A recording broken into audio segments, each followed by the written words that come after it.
Hello, everybody, and welcome to another episode of Crash Zoom. I'm Sammie Purcell, Associate Editor with Rough Draft Atlanta, and I'm here as always with Aaron Strand, my co-host. How you doing, Aaron? I'm doing all right, Sammie. I like how you added a little action to the Zoom. It was Crash Zoom. Zoom. Yeah. Well, we're certainly zooming into the news today. So there's so much news today. You what guys. A week! It's crazy. I feel like the last couple of weeks I've been like, trying to find stuff. I'm like digging, like trying to be creative, and there's really no need this week. Well, if this is your first episode of listening to Crash Zoom, thank you so much for listening. You picked a real honker of a week to join. It's going to be exciting. A honker? Is that a common phrase that you use? I don't think so at all. Where did that come from? Maybe for me, but I don't know. I really couldn't tell you. Sometimes the words just come out of me. I don't know what to say, A real honker. Wow. A real honker. But if it's your first episode ever listening, what we do here at Crash Zoom is we take a look at what's going on in the film industry, big picture wise, and we try to boil down why that matters to the independent filmmaker or creative. And if you listen today and you like what you hear, please make sure to hit that subscribe button. You can listen to us on Spotify, Apple, or wherever you get your podcasts. And you can also watch us on YouTube at Crash Zoom Podcast, and be sure to rate and review as well. That really helps us out. But before we dive into this just wealth of news this week, I wanted to start off with our usual question. Aaron, what have you been watching? I have been watching a fair amount of NBA basketball. The playoffs started. I am a huge NBA fan. So I have been locking into what games I can. It's also a busy time for me because I don't know if you know. I don't know if I've mentioned it on this show before. I don't think you have.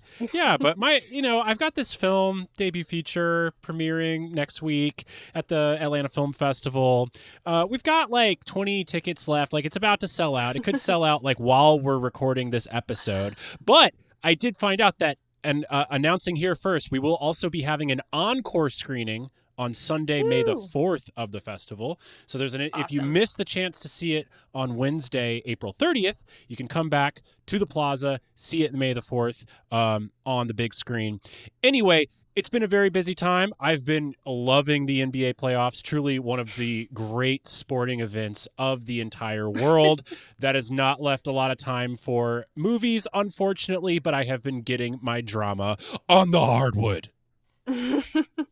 Very nice. I have not really been watching. I know the Hawks lost, which they did. Yeah, but who saw that coming? Sad day. Nobody. I saw that coming, and I don't care. So, but, what have I been watching? I've been spending a lot of time outside because it was really nice this weekend, and I went to the Braves. Yeah, I went to the Braves game, and they actually won. Hey, what a concept! Whoa! Right. I hung out at my apartment pool. It was really great. So I actually didn't do like too much excessive movie watching this weekend, but I did watch Steven Spielberg's The Post for the first time, which I thought was cool. Pretty good. It was not my favorite Spielberg, and it's kind of one of those things, we were talking about it afterward, I was like, you're kind of grading on a curve with that guy, so like, yeah. It's not my favorite, but like his like kind of, that was good is better than most people's best, so I know. It was fun. I feel the same way about Bridge of Spies. Like, it's like very, very mid Spielberg, but like great movie. Still pretty dang good. Yeah. It was a lot of fun. So that's what I've been doing. Journalism movies. Also, I'm kind of a sucker for those. Like, even the worst ones, I'm like, well, this is fun. Like, Surprise. Surprise. All right, we shouldn't take up too much more time at the beginning of this podcast. We can't dilly-dally with this honker. With this honker of a podcast. We have so much to talk about. First, we got to talk about Sinners because everyone's scared of Sinners. Sinners is scaring the Hollywood execs. So Aaron sent this to me today to add. You're already rolling your eyes. I love it. To add, I have a question I'm going to ask you at the end of this, and I'm like, I think I already know the answer, but here we go. Okay. All right. You sent this to me today, and you're like, I know we already had a lot to talk about before this came across the board, and you're like, I know there's a lot going on, but we have to talk about this. And I was like, yeah, you're right, we do, because everyone's doomsdaying that Sinners could, quote, end the studio system. People are losing their minds about this. So this is a Vulture article by Chris Lee, is kind of the one I'm going off of for the most of my info here. And we've talked about Sinners kind of in relation to the Warner Brothers, Pam and Mike, kind of auteur-driven stuff a couple of weeks ago. So we talked about the deal that he got, that Ryan Coogler, the director of Sinners, got when we talked about that, which includes things like final cut. He commands first dollar gross, so that's a percentage of box office revenue beginning from the movie's theatrical opening rather than waiting for the studio to turn a profit. And then also, and this is sort of the contentious point for a lot of studio execs, 25 years after its release, ownership of Sinners would revert back to Coogler. So senior execs at studios are freaking out over that last part in particular. So if Sinners does well, which it has not become quote unquote profitable yet, but it's only been out for 1 week and it's doing pretty well. It was like the highest debut for R-rated original film since Nope, I think, right? Is that correct? No, yeah. Yeah. It's doing awesome. Yeah. It's doing great. I mean, it is the best opening box office for an original film since COVID.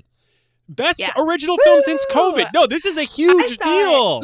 This is a huge, huge deal. It's a huge deal, but it's so funny. It's just so funny to like all these articles, and I don't think this really happens in the Vulture article, so I'm not calling out Chris Lee. I thought this was a pretty well-written article. It was kind of funny, but I've seen so many articles where they'll be like, well, it's not profitable yet. Like, we don't know what's happening. There was a really funny moment on Twitter where someone tweeted that, basically, and Patrick Schwarzenegger, of all people, replied, "It's weekend one, calm the fuck down," which is how I feel about everyone kind of doomsdaying about the box office when it comes to stuff like this. But I digress. But that's kind of essentially the background of all of this, is that studio execs are freaking out over this because I guess they're scared that other directors are going to feel a little short-shafted if they don't get a deal like this. I know, I have a way. What is on your mind today, Sam? I mean, these summer vibes have got, you're talking about honkers, you're talking about short shafts. What is this? All right, you know what? All right. The point is, studio execs are worried that other directors are going to feel like they're getting kind of the short end of the stick. I feel like everyone's kind of just flipping out. And I was going to ask you the same question. How do you think everyone's just flipping out, or are they right to be scared? I think this is such targeted bad press bullshit from studios who are jealous that they did not bid for this project. This is like pure industry hate planting. This is inside sources working the press to get their narrative out there. This is so ridiculous. This is such a ridiculous non-story. First of all, Coogler himself has come out and said, this is a one-time deal. He's not gonna, I'm not asking for this for projects going forward. This was a I'm pushing all my chips in on the table, and the dude's earned it. I mean, he's made these studios so much money between Black Panther and Creed. I mean, this guy has given over the first 10 years of his career to just, shoveling gobs of money into the studio's maw, and he's doing his best at cashing in. And it's not like it was a guaranteed thing. He's pushing his chips on the table and saying, like, now's the time in my career. I'm 39 years old. I am betting on myself. This is an incredibly daring and bold thing to do. And it's essentially like very few people, I mean, almost nobody can do this, right? The list of people who can do this are like 5 names long, and it's like Tarantino, Nolan, like that's it.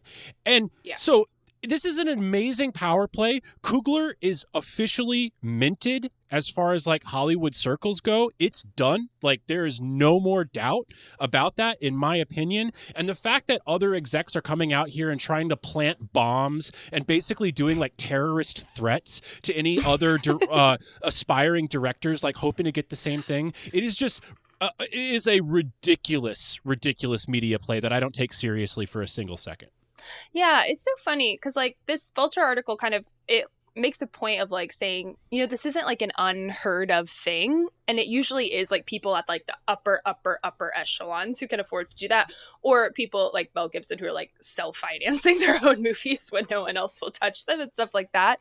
But there's like a quote from a talent agent in here that is basically just like, everyone needs to chill the fuck out. Like, this is so overblown. Not every director can ask for this. And the people they talk about who are asking for it, again, like Quentin Tarantino. And then there's like this little kind of button about like, I guess Matt Damon and Ben Affleck are like pushing for a copyright ownership arrangement through their production company. But I'm like, those are like upper echelon of people who can like afford to make those, you know, asks of studios. And it's just like, it feels so overblown. Dude, these are people trying to tear down Warner Brothers. These are people who are jealous of Warner Brothers, who are, despite years of walking through the mud, are finally back on top, at least for a couple weeks here. And they're also trying to tear down Ryan Coogler, who's a new face. He's a director of color. That have been traditionally been marginalized within the system, and is an easy target to paint as somebody who is like being quote unquote greedy in his career. It's an absolute ridiculous portrait of an incredibly successful situation. First of all, let's talk a little bit about profitability, right? The reported numbers on this movie was that it cost $90 million to make. However, Matt Bellany has come out and said he's heard that it's actually a little bit more than that the budget may have ballooned up to 110, 115 million, but that Coogler is giving back some of his director's fee because of the over budget costs associated with it. Now, because of that 25-year copyright where it goes back to Coogler, people have basically estimated that the worldwide gross needs to hit around 300 million for this project to become profitable after the marketing spin. So we still have a ways to go with that. And the foreign markets are not looking great when it comes to this movie. So we don't know if they're going to hit it right there. But the fact of the matter is, Warner Brothers needed to do this. Let us not forget, Warner Brothers, in the peak of the pandemic, they took all of their movies out of theaters and they put them on Max. This alienated Christopher Nolan, who was a Warner Brothers guy, sent him to Universal, which made Oppenheimer and which is making The Odyssey. They lost Nolan. They lost the biggest fish in the pond. Warner Brothers used to be the Rolls-Royce of studios, and they lost all their shine. They are trying to get back in the good graces of the talent community. This is the price that it costs. And guys, we're through the looking glass in the world of traditional media. Like, who's to say that we have to keep doing things the way they were? The way things were is not working. It's failing abominably. So good on Warner Brothers for ponying up, catering to an incredible talent like Ryan Coogler, and getting this movie made. I am so happy for them, and I'm really excited for Warner Brothers' success.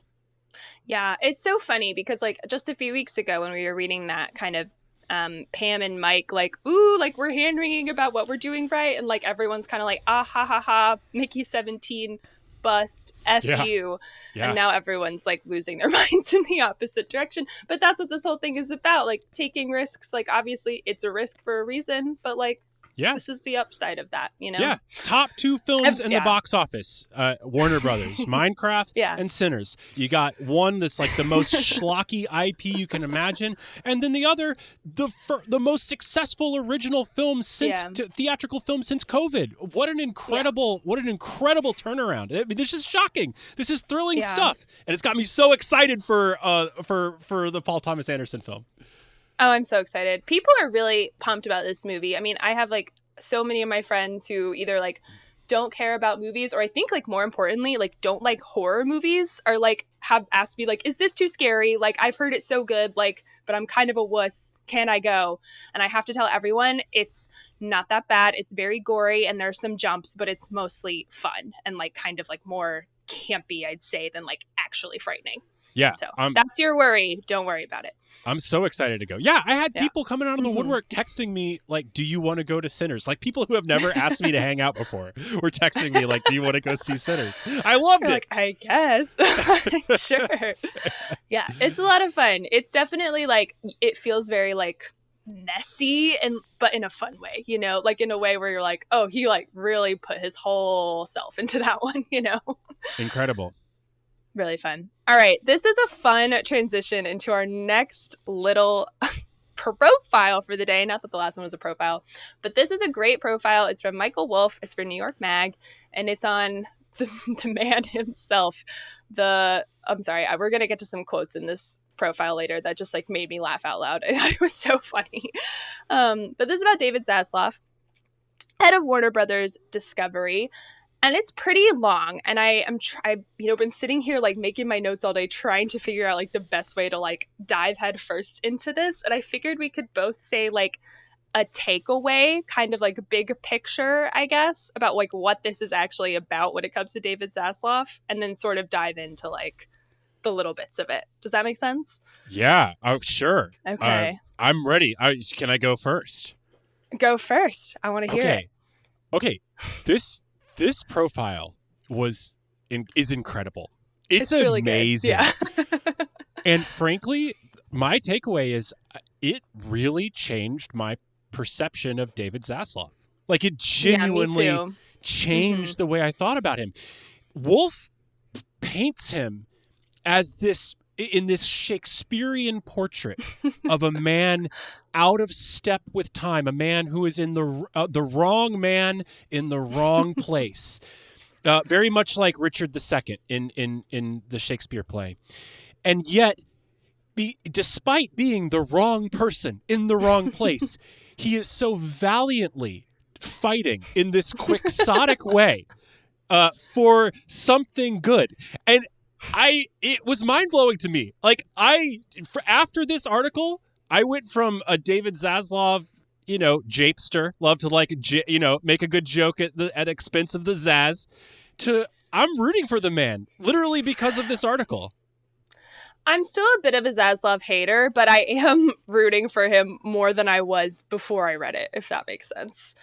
It paints like a really interesting picture of him, like, and some of it I find really cringy, but in like an earnest way, I guess. Yes. Like there's a really great sort of like kind of the lead, I guess, of this profile is about sort of this weekly Zoom call he has with all these kind of old school like Hollywood guys who are like head of this company, head of this media company, head of this media company, etc.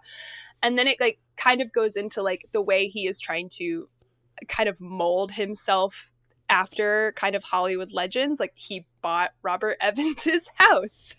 He took Jack Warner's desk out of storage so he could sit at it, which is like kind of so embarrassing and cringe when you think about it. What? Because no, like, it's so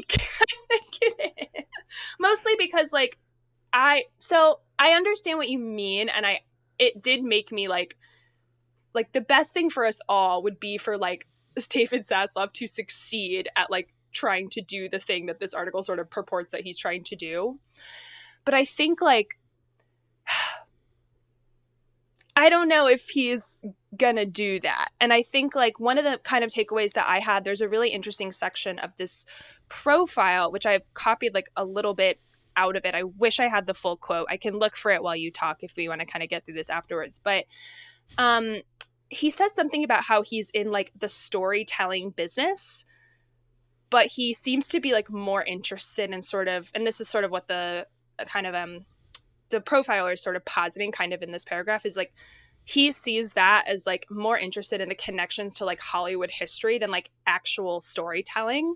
He's like compares it to something like a softer word for content, which we talk about as like a dirty word on this podcast all the time, which I thought was really interesting. So I guess my takeaway is like this tension between like who he really wants to make himself out to be and like what he is actually able to achieve and accomplish. And that's like where the friction kind of lies, you know? Yeah. And that's what makes it so fascinating and makes him so much more interesting. I'd never thought He's about David definitely more Zaslov. interesting. I never thought about him as here's this guy who is essentially a middle-class Jewish accountant who through pure by currying the favor of two of the most influential CEOs of the 20th century, Jack Welch at GE, and then John Malone, the cable cowboy, he just sort of weirdly climbed this ladder decade after decade, and all of a sudden found himself in charge of Discovery, which then was in a position to cannibalize Warner Brothers in the wake of the AT&T fiasco,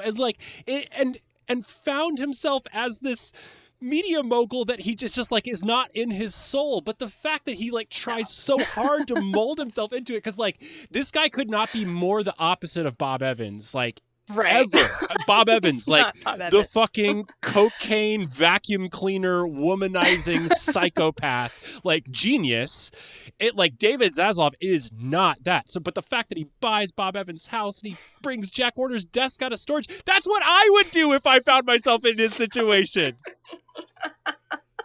It was like so cringy to me. I'm so sorry. I get it, and I'm like, you know You're what? telling me if you were head of WBD, you wouldn't buy Bob Evans' house and you wouldn't get Jack Warner's desk out of storage? Jack Warner's desk, I'm assuming, is like pretty gross, so no, I wouldn't. But I don't. Maybe Bob Evans's house is too. So I mean, it depends on what the house is. Really, I'm not really interested who lived in the house. We should look up pictures of that house. That would be fun. But the desk, absolutely not. I think that's probably disgusting. Like, I just Wow. have no. I don't know. I just like. I find that, and again, like this. And we should talk about sort of the coda to some of this. And there also is definitely like there's a lot of like traditional old white man kind of BS going on in some ways. Like it kind of talks about like the cancellation of Batgirl and how it's sort of like you could see all this as sort of like an old guy kind of resistant to change, but that's also the tension, right? Because he's like in charge of this ever-changing thing and like in charge of the studio that's making that crazy deal with Ryan Coogler and like in charge, you know what I mean? So it's like all this crazy like So that's what's so interesting. Well, so I'm really glad you brought that up because I found an incredible dynamic tension within that very idea. Yes. Yeah. So there, on the one hand, it's total. This Zoom call is totally cringeworthy because you have all these old white, really, I mean, old Jewish kind of dinosaurs of the media landscape getting together on Zoom and talking about some mixture of the good old days and how these kids are just, you know, ruining everything today and how Zaz is the one that is like trying to hold it all together. And that on the one hand, you can totally paint that, but it also made me think about sort of some of the things that have been lost that like, yes, these are these are old men who were in that for the last 10 years have been accused of standing in the way of all this progress in terms of diversity and things like that. And yet these men were also, they're all, you know, hardcore centrist leftist Democrats. I guess centrist liberal Democrats. Sorry, I shouldn't say leftist. Central big city liberal Democrats who for decades stood as a bulwark against sort of extremism seeping in to the media landscape because for every sort of like liberal gain, we've seen that there's, you know, in many ways a far right fascist overcorrection and it ends up in this sort of crazy town. So it also makes me think of, well, you know, by displacing these individuals, yes, things have been gained along the way, but there's also been things that have been lost. And I've never really thought about that sort of inherent tension in that exact way before. Yeah, it's interesting because I think you're right. Like that fascist reactionary thing is totally correct. And then there's also like, and obviously like, I don't know, there's examples of like, you know, they bring up the cancellation of Batgirl, like the $90 million Batgirl movie that he just like completely pulled, which featured a trans actor, which is like an important point to bring up, I think. And then there's that whole section where they're like, he talks about, he's like a pre-dawn guy. This cracked me up. He's like Mark Wahlberg, but he like wakes up before dawn, does all his stuff, and then walks like an hour and a half to his office where he just like calls people and sends them articles. And then like there's a little pointed like no women feature on this call list. Like it's all old men that he's just like calling. So, and I often see myself as like I get really crotchety about like the state of like creative or like movie progress today. Like I am in no way like trying to really separate myself from that, but it's again like what you said, this like really weird tension between like these two poles of David Zaslov. It did make him more interesting. I'm like far more interested in him than I was before I read this. But and it also, you know, so and while it brings up these other, you know, it brings up these critical points and certainly things that you could interpret as criticism. I would take out Jack Warner's desk, but but it also mentions that like some of his real successes that people, you know, did not think was possible. Like he has drastically paid down Warner Brothers debt, and the debt load is still making $1 bajillion though. So I mean, that's the other issue, right? So like he there are many things against serious headwinds that he has made progress that I don't think anybody really gives him credit for, which is that like you're basically taking this cable behemoth that operated on a 40% margin, profit margin from the cable bundle, and transition it to a streaming environment where at best your profit margins are in the 20 percentile range, which requires a massive contraction of capital flows, sort of the entire balance ledger. And he would be in this, this middle class accountant, like he is doing it. It's taken a long time, but he is chipping away, and it's setting up Warner Brothers Discovery, I think, to potentially, be a survivor. I wouldn't have necessarily thought that at the beginning of the year, but they do seem to be more in a position to be a survivor. I mean, and you also look, we've criticized him on this show for the sort of brand management that's happened to HBO, and yet at the same time, HBO is still churning out hits, and they're still, churning out some of the best television available. So, I think it's really this was sort of a gut check moment for me as far as like where some of the criticism has gone and like how much of it is really earned. At the end of the day, though, yes, he is still taking home $50 million of a paycheck. I would love to see some of that money. I would love to see him not getting that much money. There's seems a little ridiculous.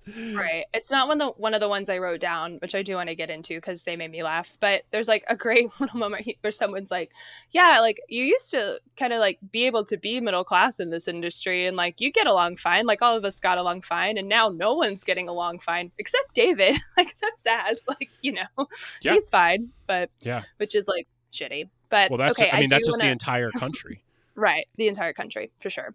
I guess that's not his fault completely, but all right. Some of my favorite quotes. Someone calls David Zaslov not artist friendly, but artist aware and adjacent, which is really great.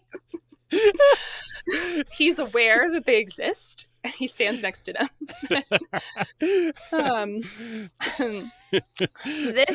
Better, but I would say better than Jeff Bezos, which I think is like art. And there's this great moment in there too where he talked like all of these guys on this call like hate the tech bros, like they're like blah blah blah, like those guys have no creative like in ingenuity or spirit or anything, which I'm like, yeah, you're right. And I also really wonder, like, I mean, talking about like prime competition would be like Ted Sarandos. Like, is Ted Sarandos really artist friendly? Or like, I feel like he portrays artist friendly, but is probably more artist adjacent.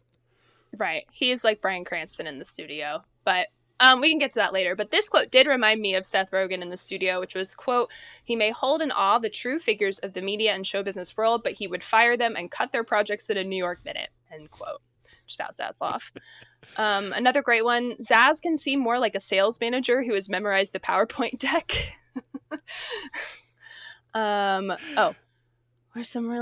This is really long, but I really like it. Quote, while Zaslov may from a certain angle look like a parody of a wannabe media mogul, and not necessarily a very good parody, there is at the same time a view that Zaslov, fairly rare among the mogul set, possesses a level of business self-awareness, and understanding that, together with his mogul dreams, his day job is being a real nuts and bolts guy on a tight timetable. His circle, even without prodding, notes his prodigious work ethic. Quote, pragmatic, straightforward, straight shooting, says Zaz's friend Bobby Kotick, it's hard to say, the gaming billionaire, delegated to offer an encomium, is that how you say that word? While brushing past his episodes of ostentation and glamour grabs, quote, he really is not an asshole, defends another friend. There's like a running kind of joke through all this whole kind of, this whole profile where Michael Wolff is like, they keep like sending me guys to talk on the phone to be like, he's not that bad, really, I promise. Yeah. Just pretty great. God, I just kind of love him. I really do. No. I really do. No, because like, look, like if there's anything that I've learned in this life, it's that we don't get to control like where we end up. And again, there's something about Michael Wolff that like has really framed this in sort of Shakespearean terms, right? And there's that great line from Twelfth Night of like some are born great, some achieve greatness, and others have greatness thrust upon them. And this and Shakespeare's constantly playing with this idea of sort of circumstances get thrust upon people. and that they don't necessarily ask for, and it's to the whatever degree that they attempt to rise to those circumstances is a measure of their character. And and Zaslov as just being so clearly like not a mogul, but like trying so hard to wear so those hard. shoes.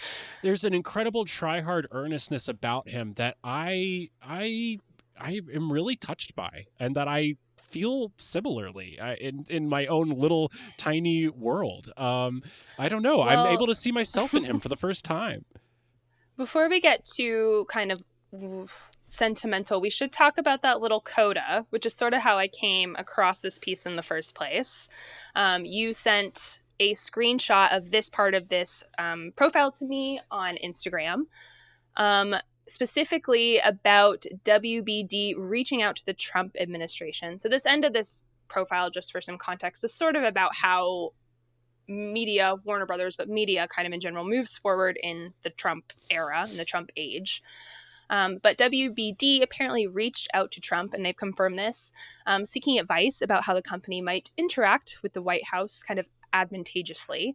And the reported message back was to look at the example of Amazon and Jeff Bezos paying Melania Trump $40 million to participate in a documentary about herself. Maybe Don Jr. likes a hunting and fishing show. So that was basically the response to that. And then it pointedly goes on to note that I guess Zaslov was photographed with Elon Musk at the U.S. Open. Yeah. Yeah. So, but I mean, look, like they didn't reach out to the Trump administration because it's like, hey, we just want to be friends. They need FCC approval to spin off their cable companies. Like the only way that everything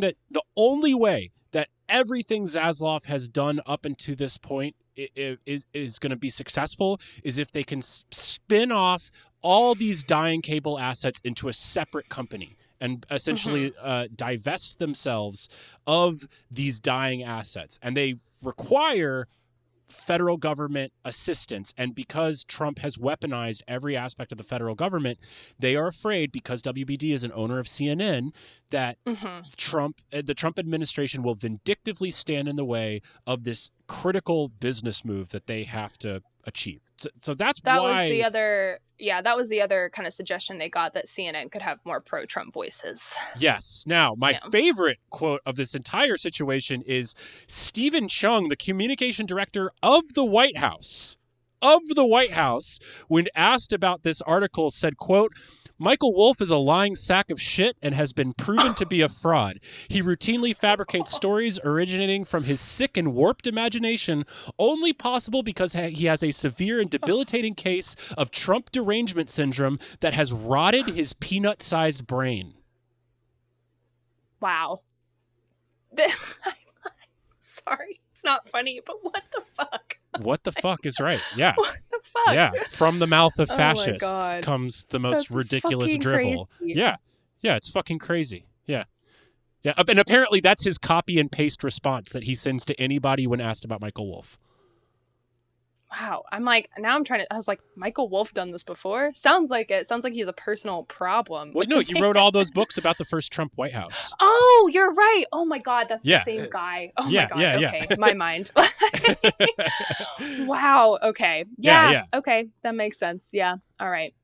Yeah, it makes sense, but still, like, that's a crazy thing to copy and paste. It's a crazy thing to say. No, it doesn't make sense in like in the actual meaning of the word sense. It just tracks, you know? Yeah, totally. No, it's just so crazy. This Melania Trump documentary is like, what's it going to be about? Like, what the? We live in such a like strange time. I honestly don't know how to deal with it most of the time, and I don't want to get too like existential right now. But reading that was a real like, what? Who's gonna watch that? Like, what's going on here? Yeah.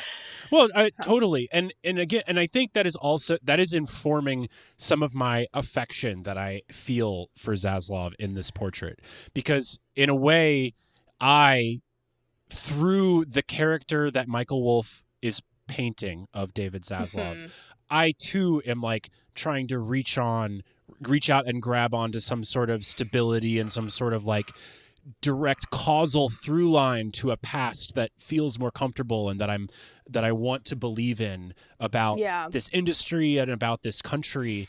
And I and I fear, despite all of that affection and despite the things that I care about and hold dear, that we are through, again, to use the same phrase, we are through the looking glass of reality here, and I don't know if those things are achievable, and that's what makes his fight, and indeed many of our fights, have a slightly tragic tone, and I think that's kind of the deeper meaning that has been touched within me through this wonderful article. Yeah, this ending, the button of this, the way the coda kind of ends, is basically insinuating that like Zaslov might not be looking forward to kind of the White House fight that is certainly coming his way, but like he's got to buck up. Yep. Which is, whew. But that's what he does. He gets up at 4:30 in the morning. He cranks out the Times and the Post. He starts walking, and he gets to work. He's never man. talked to a woman. Sorry. Maybe well, one day. One day. He'll get there, One day. Maybe you. You might just be, I don't know, Sammie. You might get a phone call at about 5:30 a.m. Sammie, it's Zaz. Let's talking talk. to me about the New York Times, just like going off, You never know. You never know. Maybe he's been reading Rough Draft Atlanta. I don't know. If he is, thank you so much. I really appreciate it, Zaz. But all right, let's move on to something a little less fun. So this is from the Hollywood Reporter. It was published April 11th, so about a little over a week ago. So the WGA has basically released a report that says TV writing jobs fell by 42% in the 2023-24 season. So of the 1,319 total writing jobs lost from 2022 to 2023, 642 of them were co-executive producers or above. So the WGA is essentially, blaming, quote, corporate greed, studio unwillingness to negotiate sooner during the strike, and kind of the shortened 2023-24 TV season that arose because of that. There's also some numbers in this report about screenwriters. So the number of screenwriters working is down 15%, and screenwriter earnings are down 6%. Yeah, I mean, I don't know what to say about this besides it kind of sucks. I mean, it's not like, I don't think this is surprising, really, but doesn't mean it doesn't suck. That's quite shocking. 40% decline. So there are, by the WGA's estimate, there were 1,819 television writing jobs in fiscal year 2023-2024. That is down 1,319 jobs. That's how many jobs were lost. I do find it interesting that the majority of those job losses were at the higher level writing number. You're kind of cutting the tall poppies from the middle class of artists here to make way for like the further cuts. But basically anybody who's like achieved a certain level of their career but is not at a sort of minted, untouchable, high demand level. These are sort of like the upper class of the upper middle class writers. They're the ones who suffered the most. The ones who have earned sort of like higher pay schedules. They're the ones who are really out there looking for work, which is indicative of an industry that is really looking to cut costs and is very disturbing. There was an episode of The Town this week that was very, very good. And on it, Matt Bellany just references a quote that he saw, or a tweet that he saw. And this was in reference to comedy pilots, right? And the tweet was something along the lines of, just a few years ago, if you had a half-hour comedy pilot that you wanted to pitch, you could go to ABC, CBS, Fox, NBC, Comedy Central, TBS, Netflix, Amazon, Peacock, Paramount Plus, Apple, Max, HBO, Showtime, FX, FXX, IFC, Pop, True TV, AMC, TV Land, USA, like Christ. On and on and on. How many of those entities are producing original comedies at this point? Much less scripted drama in general. So this is the barbellification of the internet that I talk about all the time in action. What the internet does to your industry is it comes and it crushes the middle. The only way to survive is if you are on the very big end or on the very small end. the vast majority of the entertainment industry takes place in the middle class, at least what we've known in the 20th century. And not to mention, the funding for it comes from the middle class. So when the internet comes not only for an industry, but for a society at large to destroy the middle class of this country, what is left? This happened to print media. It happened to music. Film thought it would never happen to them. All they got was a 15-year reprieve because bandwidth speeds hadn't gotten fast enough. 2020 was the turning point, and now it has fully happened to film. It's devastating. It's devastating what is happening. Yeah. Yeah, and I mean, I think it was this has been kind of been an ongoing story as well, but a few days ago I saw some headline about like production. It feels like this is the headline every week, that production in Los Angeles is like at an all-time low. And it feels like I see that headline like weekly at this point, right? Like it just keeps like getting worse and worse and worse. Yeah. So yeah, it's pretty dire. So, I did try to think about this, and like, the core principle of this show is talking about the big things that are going on in the entertainment industry and how does that make sense to you, the independent creator. So I tried to just boil down like a few points that I really take from an article like this, because on the one hand, I get really depressed. I get really sad and scared. Yeah. And it's unfortunate because like I'm about to have this like I'm about to have one of the most successful weeks of my career in terms of like, I finished a film. It's going to have a world premiere at like an acclaimed film festival. Like that's not necessarily translating to dollars in my pocket, but still, like it's a cool thing. It's a cool thing. And yet I am so depressed, honestly, like because all I can think about is just like, God, I showed up to this fucking industry. I think this is even a quote from the studio, right? I showed up to this industry 30 years too late. Yeah. And it's really devastating. So anyway, what advice do independent creators have from this? The biggest piece of advice that I can think of, and this is going to sound really harsh, and of course you can point to examples that say that fly in the face of this, but if you are not a known quantity, if you are not a famous name, if you don't come from a whole lot of money, what are you doing writing a pilot? What are you doing writing a television pilot? Peak TV is done. And these pilots aren't even being made from like the greatest showrunners and TV makers like in the world. David Stassen, who was on that episode of The Town with Matt Bellany, the showrunner for Running Point, he's having to do side hustles because he doesn't get paid enough as the showrunner of Running Point to sustain himself throughout an entire year because there's only 10 episodes a year. And so he's only working 6 months. He has to do side hustles the other 6 months of the year to pay his bills. He's one of the most successful writers in Hollywood who's like not, on a first name basis, right? Sure. So or last name, I guess. Lindelof. Sure. But, yeah. So enough with the pilots already. Like they're not happening. Number two, like if you are, you need to get comfortable with the fact that like the most successful people in Hollywood are having to find other income streams. And so you will never most likely sustain yourself as a full-time artist doing like what, things that you're passionate about. Many of you have probably already come to this conclusion, but, it is more true now than it has been probably at any other point, and certainly in my lifetime. There's also there is no making it.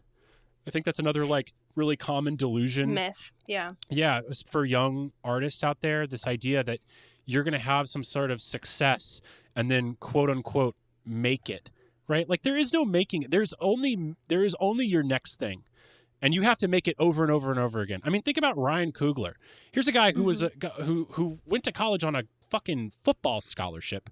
Who was already like a supreme athlete. Had to make it in that regard. Had to go to film school.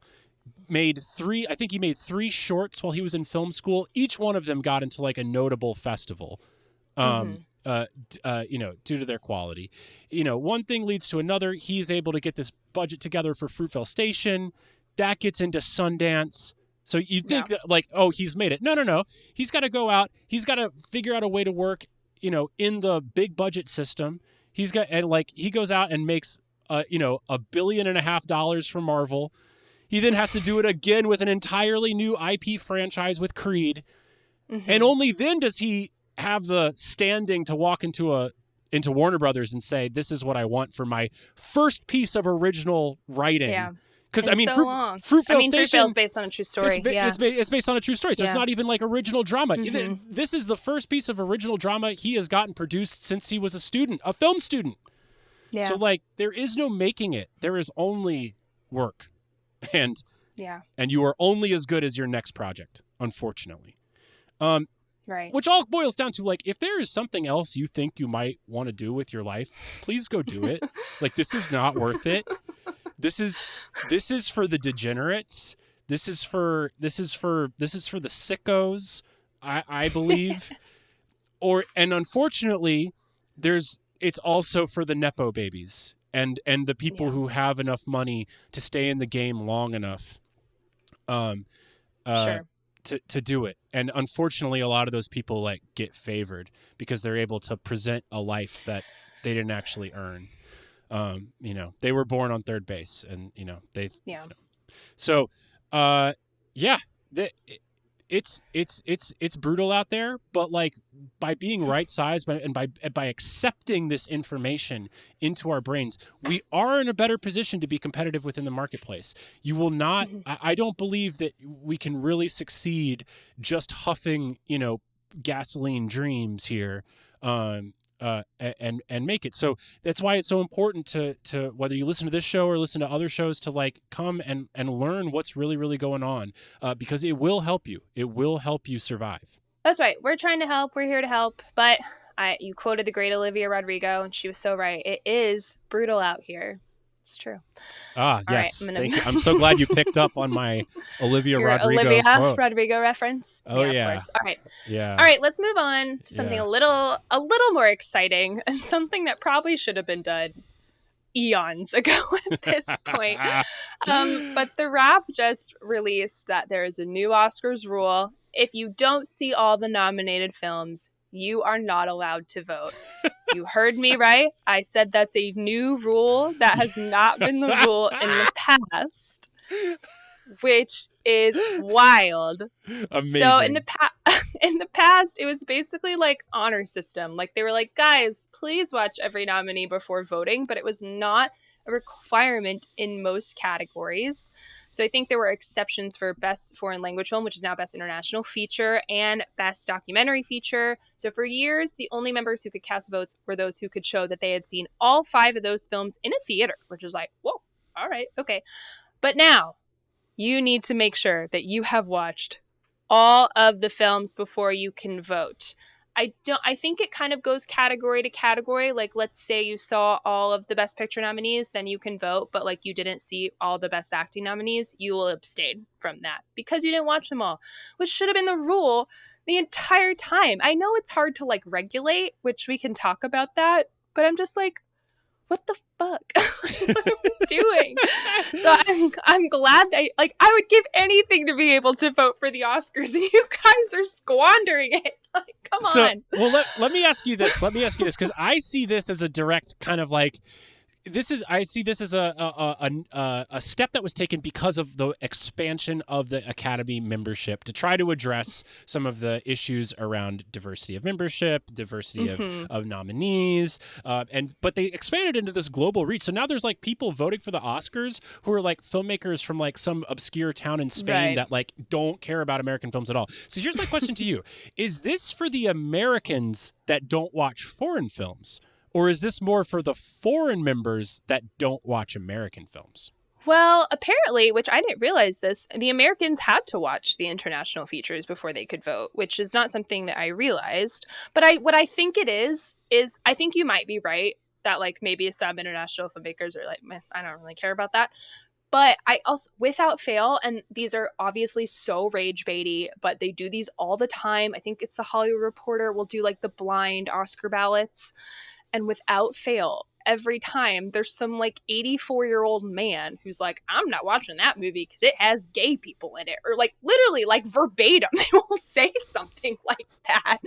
So, and I don't really care why they're doing it. I'm just like, good. that should have been the rule the whole time. I don't really understand how we let this one slide, guys. I guess like it's a sort of a enforcing it kind of problem, which it seems to me that they're able to like keep. This article isn't that specific, but it feels to me like perhaps they're able to like kind of track that kind of stuff through the Academy screening app. That's what was implied, but I find this to be pretty suspect. First of all, I think it's terrible that the Academy of Motion Picture Arts and Sciences is incentivizing that you watch the Oscar nominees through their app as opposed to going to a theater. Like that, I think is I guess really maybe not to make cool. it easier on people, but you're right. Like if the other two are like you have to see them in a theater, why not make that the rule? But I think that look, I believe fervently that the entire industry should be circling the wagons around the theatrical experience, and that right now all this sort of like every little inch that they give away from theaters is just another permission from the inside of the industry that's just like, yeah, we don't really need these things, and they will go away. Like they will go away quickly. So I don't like that at all. And then second of all, if they're going to they think they can control it by making sure you're watching through your app. Is there going to be like a camera monitoring the people while they watch them? Because I believe that right now there's people out there in tech who like have like 3 work from home jobs, simultaneously. Right. Like how, like if you just click play on a movie, it registers as a play. So like, how do you know anyone's watching them?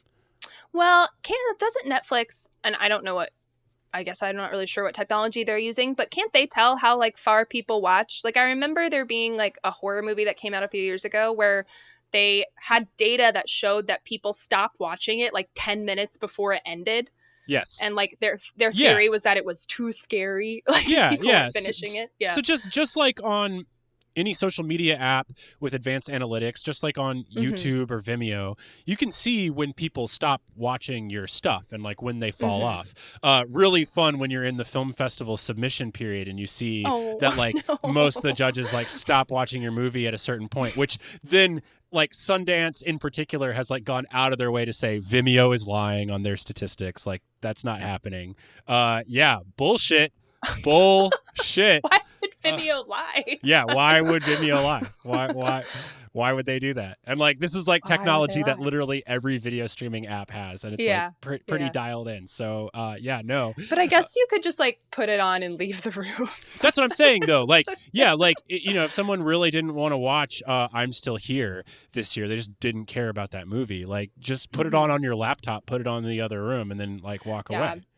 They're definitely going to have to work out some kinks with this monitoring system, but maybe they should send out quizzes. Like make them all come take pop tests. Quizzes. Yeah. They're just like randomly you get a quiz, you have 5 minutes, go. I love it. Yeah, I think they should do some kind of random testing. But honestly, I also think that you should have to present your ticket stub that you went and saw the movies in the theater. Oh, that's a good idea. Or because some sort that of also that kind of makes you have to spend money. Which like I guess no, but I'm sort of like well, I mean the long one of the long less likely to like lie. I don't know. Yeah, I mean the long perk of being an Academy member is that you get all those screeners for free, like through DVDs. Yeah. But I would even be down if the Academy Museum like hosted screenings at the museum. Like I think they should scan in. I think they should do more to incentivize the theatrical experience. Like I would really like to see them do that. I love this. You have to have seen all the films mandate. This is great. This is great. The it's fact a good that thing, it took this long and is hopefully insane. will lead to not as many like fuck ups. I don't know. But I don't know. Maybe they'll still fuck up a lot. I'm just happy they have to watch it. There definitely needs to be a little more, I think we need to think harder. Well, I hope the people at the Academy are thinking harder about how they like mandate this thing. But yeah, good start, guys. Yeah, way to go. Yeah. All right, let's move on to something. I wonder how you feel about this because you have a child, but having spent a lot of time with my nephews this weekend, they watch a lot of YouTube, so this is pretty interesting. This is from The Ankler, and essentially Nickelodeon has debuted a new show called Kid Cowboy on YouTube. So apparently it is the first TV network to debut an original show on YouTube. Ashley Kaplan is the Nickelodeon exec behind this decision, and she talked to Natalie Jarvie with Ankler about it. It seems to me, and you can correct me if you think this is not what they're saying. It seems to me like YouTube is kind of just like the launching pad. Like they plan to do kind of like a linear TV movie. Like they want to start a franchise. And they're kind of using YouTube as a way to introduce this IP, the characters, the world, etc., to the kids, the children, the youth, before they kind of move on to more complicated storytelling. But it's, I mean, considering how much time my nephews spend watching like baby dinosaurs on YouTube, I can't, this is like a great idea. It sounds like a good idea, you know? Yeah. Well, I mean, look, these are desperate times. These are trying And times. considering I mean, was it like a couple weeks ago we were talking about how YouTube is like the number one streaming service or something? Like it surpassed so there you go. Yeah, YouTube is the king of entertainment right now. It has more hours spent watching it than any other service. They're beating Netflix. They're the one thing that Netflix like really worries about. My first the takeaway from this article, my first thought is this a canary in the coal mine for Paramount Plus? So up until now, everything Nickelodeon is a Paramount company. Yeah. Everything Nickelodeon produces goes to Paramount streaming, and the traditional model is like you want to get all your exclusive content onto your streaming platform to try to to mitigate churn. And if it's not a big IP that's like bringing in new users, you at the very least need to keep chumming the waters to keep your users locked in. Now, their strategy here is like very different, right? They talk about they use this word that like I've heard before, but it never really struck me as quite as sinister, which is that like they're trying to capture heart share. That by going to the YouTube model, they're trying to capture heart share by making their this show accessible to people to try to capture their hearts and minds. But I think that this is, while I applaud them for the outside the box thinking, I do think it probably spells trouble for Paramount Plus. What do you think? Explain what you mean, because I guess if these I guess it depends like what the end goal is, right? Like if they use this as a launching pad and sort of move actually towards linear TV or linear series, wouldn't that go then to Paramount Plus? I don't think anybody's like super interested in their linear cable launch for a cable network at this point. Particularly for Nickelodeon, like what parents are paying for linear cable so that their kids can watch Nickelodeon? At the very least, in the very best case scenario, you just want to have like you would just want it on when the kids go to grandma's house, right? Like, but otherwise, Nickelodeon is maybe the most irrelevant cable channel I could think of. You know what I mean? R.I.P. to my childhood, but yeah. Yeah, but the cable bundle's dying. No one under the age of 50 is holding on to it. So, but up until now, everything since 2020 has been these mega corporations coming in and saying, no, everything is about the streaming network. We must coalesce everything into the streaming network. And the biggest thing is because the biggest problem with streaming is churn. And so you need to constantly keep this flood of content to mitigate churn. And that's the big issue. So from everything that we've known about the streaming wars up until this point, it should say that any new show, particularly IP that comes with like reputable talent behind it. Now, these aren't like the people who made Kid Cowboy aren't like household names, but they're well-respected artists within the industry. So that seems to me like a perfect sort of jewel you would like to affix into the Paramount Plus crown and something that you would like to grow over time. The fact that the executives up top said, yeah, seed it on YouTube and we'll see what happens makes me think, like Paramount doesn't think that new stuff can mitigate their churn problem. And maybe it's just that they're forfeiting, maybe they're just forfeiting the sort of like, okay, we can't compete on the family programming with Disney. We can't compete on family programming, maybe even with some things that are on Max. And we just give up in terms of family. But like, I just find it very strange to see this change of strategy from them. The YouTube thing, I think like maybe it's just because it's like a kid's product. Like you're right. Like when I think about like how, again, the only 4-year-olds or almost 4-year-olds I'm in constant contact with, like my nephews like watch things. It is usually YouTube. Like it's like short little kind of bite-sized things on YouTube, unless they're watching like a movie, which is probably on Disney Plus. And you're not going to really like get out or like kind of take on that juggernaut. So I wonder like if they're, it seems to me like they're probably like, we just can't compete if with like sort of the kids section. That's like, I think what I would probably point to. Yeah, I would agree, but Yeah. it's a weird, Mm-hmm. it's an interesting battle for them to sort of seed ground on. The Yeah. other thing that it made me think is just like, again, independent artists. Like, here you have Nickelodeon, you know, nowhere near the juggernaut it once was, but still like a very respected brand, a name with a Mm-hmm. lot of brand power, particularly around millennial parents. Mm-hmm. And here you have a brand, they are openly admitting to that they are not going to make any money from this IP. Not now. Right. Lose money, I think, They're in fact. losing Like, money. Yeah, yeah. they Mm-hmm. cannot cover the cost of the show's budget through YouTube ad revenue alone. They Mm-hmm. are hoping to make their money through merchandise, through Yeah. T-shirts, through backpacks, through all the little kitschy shit that you Mm-hmm. can sell. And then maybe one day they could make a movie. Who knows if that would be profitable? That's a way down the road line. The fact that it was even brought up Yeah. in the article is like slightly laughable. But True. so essentially, they are operating the same as you, independent creator. Like Yeah, they honestly. they are they are launching a YouTube channel and hoping to make their money selling T-shirts.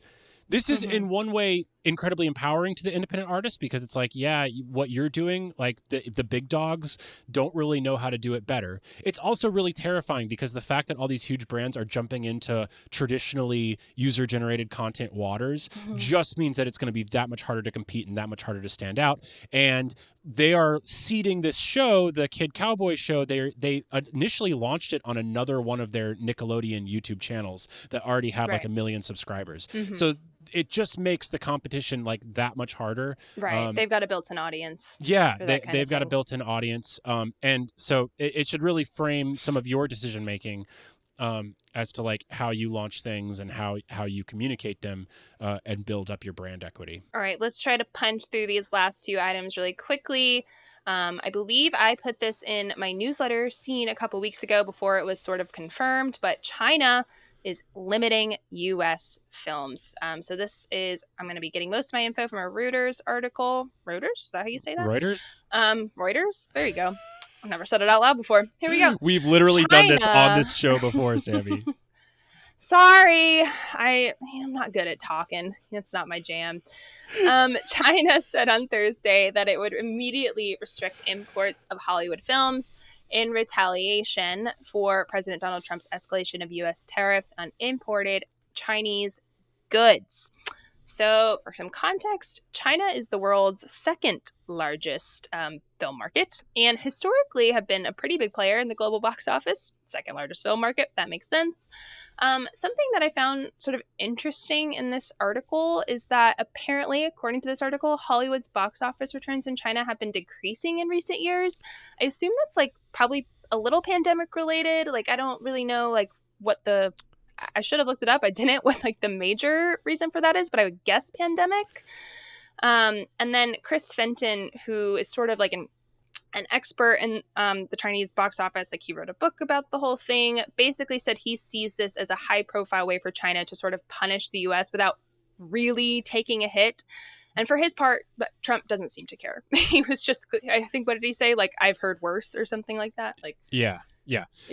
So I can fill a couple of the gaps here. So, and this was news to me. I was actually really surprised to read this because back in the early 2010s. So basically, in 2012, then Vice President Joe Biden had negotiated a deal with Xi Jinping, which increased the number of U.S. Hollywood films that could go to China. So historically, it had been 20 films were imported, and there was a revenue share through the Chinese box office, of which the Hollywood studios only received 25% of ticket sales. So it's not even like a great deal for Hollywood studios. But they increased the number of films that could be exported to China from 20 to 34. And this sort of like led the way for the next 7 years where Hollywood was really sort of salivating over these potential profits from the Chinese market, particularly through, big crowd pleasing superhero films. The Marvel movies have done very, very well. And when you look at China's all-time box office list, in fact, the only American film that's in their top 20 all time is Avengers Endgame. So, Right. but what was I think so fascinating is that from the American perspective, there was this big belief that the Chinese market was not only becoming very attractive to Hollywood, but it was heavily influencing Hollywood's choices Yeah. within the Yeah. storytelling, and that potentially LGBTQ characters were being cut from stories so that they could quote unquote play in China, and other more liberal democratic ideas were being removed so that they could play in China and get past the harsher censorship there. And I was sort of under the impression that this process was continuing. What I did not realize was that since 2015, since 2020, that number, the box office returns for American films has fallen off a cliff, and that's mostly due to incentivized Chinese production. China has Makes sense. increased Yeah. their film incentive, their in-country film incentives. A lot of films are getting made, and as we all know from earlier this year, they have films like Ne Zha 2, making like $2 billion like at the Chinese box office. And this has been part of a sort of a nationalistic push from the CCP to make sure that their audiences are favoring Chinese movies over U.S. movies. So I didn't realize that the United States soft power of entertainment had waned so much, but I think it's mostly due to a state level decision to incentivize domestic production in China, and then making sure that those productions are always prioritized at the Chinese box office. Right. This article says that Ne Zha 2 was the highest grossing animated film of all time, which is like wild. Yeah. Yeah. But yeah, this is, again, I think that Chris Fenton kind of hits it on the nail, like on the head. Like China is not really okay. China is not really going to take a hit from this at all, based on what you just said and their own kind of prowess at the box office for their own films.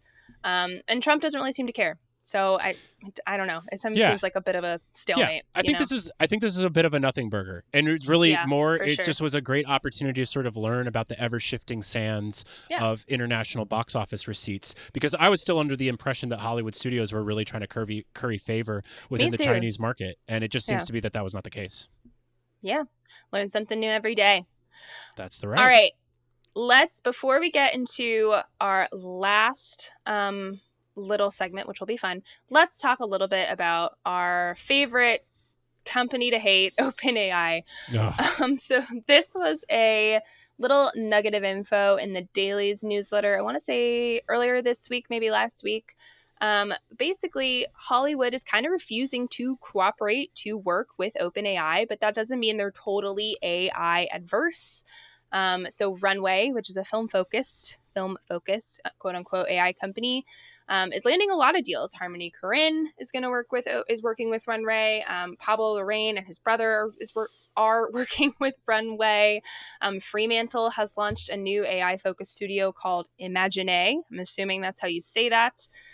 So AI companies, they are able to thrive in Hollywood, but OpenAI, no soup for you, is sort of what Hollywood's saying to them. So it seems like companies getting the Hollywood stamp of approval are basically playing by their copyright rules. So we talked about the big kind of OpenAI copyright saga that is ongoing and will continue to go on last week. But these filmmakers are only interested in building relationships with AI companies where that AI is trained on properly licensed content. So like Runway has a big deal with Lionsgate. I believe we talked about that a few weeks ago.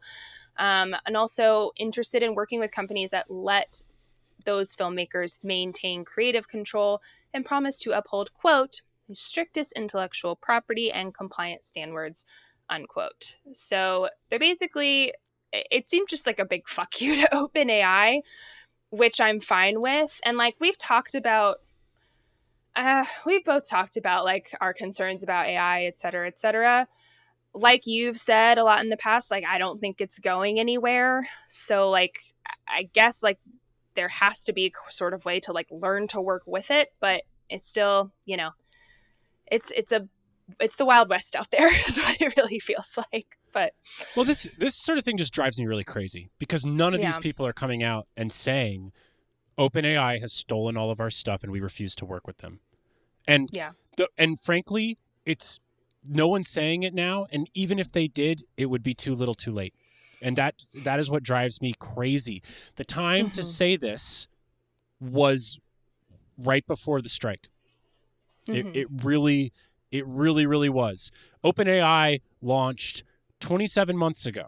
And this is what's so depressing is because even though that like all the Hollywood, like it's so clear by Hollywood's actions, they want nothing to do with OpenAI. Unfortunately, OpenAI was just valued at $300 billion. If they go public, which they will in the very near future, they will be the largest, the most valuable IPO in Wall Street history. The company is on track for $13 billion in sales this year. Staggering. And they are currently have hit 500 million weekly active users. That means that the entire population in the globe, that's as if the entire population of the United States, Canada, and Mexico was all logging on to ChatGPT every single week to use it. So oh God, ChatGPT is OpenAI is running away with the AI race. They are Netflix, they are Uber. They have already captured that level of market share. Even though many people will come out and say that Anthropic actually has a better chatbot, and all these Hollywood companies by their actions are saying we don't want to work with them because they're thieves. They are copyright thieves. They've stolen all of our stuff to train their models. They're a bad business partner, but no one is coming out and saying it. And frankly, it's too late. OpenAI has essentially already won. Yeah, I was kind of like, it doesn't feel, at least from everything I know about OpenAI, it doesn't really feel like they need Hollywood. They don't. And so it's like, this is great, but they did. I mean, yeah. they did when they were training their models early on. But they just obviously they just scraped the internet. They just stole those. Yeah. But like the tech companies knew. They knew. And the tech companies own Hollywood at this point, and they did nothing about it. And frankly, I think a lot of I think members of the creative class knew as well. And instead they chose a different direction to take in 2023. And that's what just makes me so frustrated, because now it's no longer, we can acknowledge, oh, hey, no one in Hollywood is working with OpenAI. That's interesting. It's clear that they don't want to work with copyright thieves. Now it's just a matter of who's gonna just go with the flow and say, fuck it, I'm working with these guys. Because it's going to happen. You know what I mean? Like, it happened with Uber. It happened with Netflix. Any sort of tech company that grabs this much market share is eventually, you're going to start to play by their rules. And I think that's just really unfortunate. Yeah. No, it's all bleak. It's all dire. So let's end on something that's a little more fun. Queen of the segue. All right. So last week we said we were going to start a little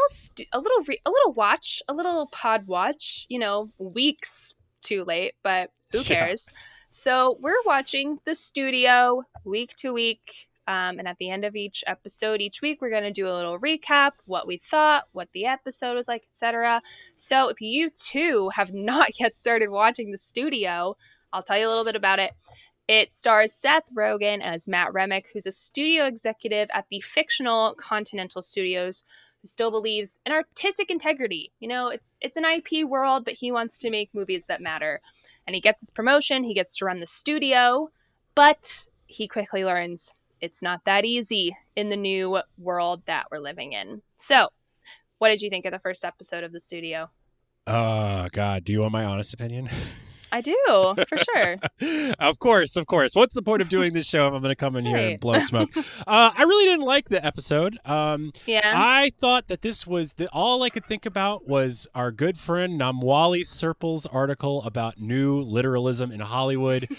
Because just like she accuses Hollywood movies of saying everything exactly, like hitting it on the head, so as if you don't even have to pay attention to the show, this entire script was like peak new literalism. The characters literally said exactly what they were thinking as they were thinking it. There was a complete absence of subtext. There was an absence of silence. There was an absence of an audience really like having to figure anything out. And so I found it to be incredibly boring. Now, granted, pilots are really, really hard. It's really, really Yeah. hard to like set the world. So I am fully open to the show, getting better from here. But I did not like it. It definitely, I could see how this was pitched as, this is Entourage meets The Bear. But it fell well short in terms of really either of those comparisons, in my opinion. I hear that, and there is one kind of bit I want to get to where I was reading sort of a Vulture recap to like remind myself kind of the beats of what happened after I watched last week, and the reviewer made a point when I was like, oh, that's totally what I was kind of bucking against. But I liked it a bit. I think it's meant to be a lot funnier than The Bear, which is a show I don't find to be often that funny. And I think that's why like the kind of lack of subtext, I didn't like bounce against it that much, just because it's like comedy, I guess. Not to say that comedy can't have subtext. But I was like, all right, like I get the vibe I'm in, like, here we go. I can roll with it. So I did think it was quite funny. I thought of you when they mentioned the Flavor Aid thing, because you said that last week when we talked about Kool-Aid. And someone did mention that actually it was Flavor Aid, which I appreciated. Classic know-it-all line. Classic know-it-all. But one thing I found that I like bumped against. So I guess to set the premise for like what happens, kind of the main crux of conflict in this first episode is Seth Rogen's character has to make the Kool-Aid movie. They bought the rights to the Kool-Aid Man and they need to make the Kool-Aid Man movie. And that's sort of his first kind of like job as head of the studio. And he has this like, David Zaslov belief that he can make real movies. And so he's really grappling with like what he wants to do and how he can make sort of like Barbie is the example that they use, like something that's based on IP but has like some artistic merit, right? So his idea, after he meets with Martin Scorsese, who's there very gamely playing himself, I like Marty the actor, that he is going to have Martin Scorsese direct this Kool-Aid movie by kind of like tricking everyone, including Martin Scorsese, into doing it. So Martin Scorsese wants to make the Jonestown story, basically. And Seth Rogen's like, I'll let you do it if you call it Kool-Aid. And he's like, done. $200 million. Got it. And it's not a good idea. And I think like this is what I was bumping up against and what the Vulture article kind of like clarified for me, basically, is like, this guy, the Seth Rogen character, despite how, like, if you think this is funny or not, and I do think it's, like, a funny bit, but the Seth Rogen character is, like, supposed to be good at this, and this is so objectively, like, a bad idea, and, like, is so clearly gonna go wrong. Like, I'm not sure why he, like, thought of it in the first place, or, like, it feels, like, a little forced, Yeah. Even if it, like, might be a funny idea, it just, like, doesn't kind of jive with what I'm supposed to believe about, or what I've been told about this character, like, up until this moment. Because he's supposed to be good at his job. He's been there for, like, over 2 decades, like, 25 years or something, right? So that is, like, one thing that I sort of bumped upon. But otherwise, I had a pretty good time. I thought Kathryn Hahn was killing me. Her fashion choices were beautiful, outlandish, loved it. But, yeah, I'm excited to keep watching. Yeah. I'm hoping it'll pick up. There was another thing that I really did not care for, which is that so they shoot the entire show all on a 21mm lens, which I actually quite like. But they made this choice, which is that the show moves at this breakneck pace. Everything is like you're rushing to one thing and you're rushing to the next. There's no moment to breathe. There's no moment to like sit and like think with the characters, and the characters like don't sit and think, which kind of bothers me in the first off. But I can go with fast-paced shows, like that's not an issue. However, when it comes to the moments of dialogue, particularly between two characters, they insist on the camera doing this handheld manual pan back and forth between the two characters. And what drove me crazy is that having the camera pan back and forth between two characters actually creates unnatural pauses in the conversation. And the conversation would go much quicker if you stayed slightly wider and the two characters were both in frame talking at each other. But because they insist on doing this sort of wild whip back and forth between the two characters, it actually slowed the pacing down, and it really grated with the overall pacing of the film, which just really bothered me as a sort of directorial choice. I get that like camera movement keeps the frenetic energy up, but I would rather prioritize pacing of dialogue and beats rather than sort of just frenetic imagery flitting across the screen. Right. I was trying to, the pacing of it, I did think was sort of like back and forth on it. Because I think what they were trying to do is get to that moment with the Catherine O'Hara, perhaps Amy Pascal, stand-in at the end, and sort of like Pascal. Because you know that Pascal, whatever. Sorry, Amy. That conversation that character and Seth Rogen sort of have at the end at her house, like the show finally slows down, and it's like that big, long, like push in on their conversation at that beautiful Los Angeles home. I don't know where that is, but it's gorgeous. And that felt like a very like obviously like intentional choice. Like we've had like this like breakneck speed, and then like we finally slow down when he's actually talking about like why he wanted to do this in the first place. And I appreciated that thought and like the kind of, I guess, construction of that conceptually, but I do agree that like sometimes the pacing gets away from it a little bit and it feels like kind of clunky. Yeah. Also, did you not think that Matt and Sal are in a relationship at the end of the pilot? The fact that they go home together and they're like watching the movie together. I thought they just like went to.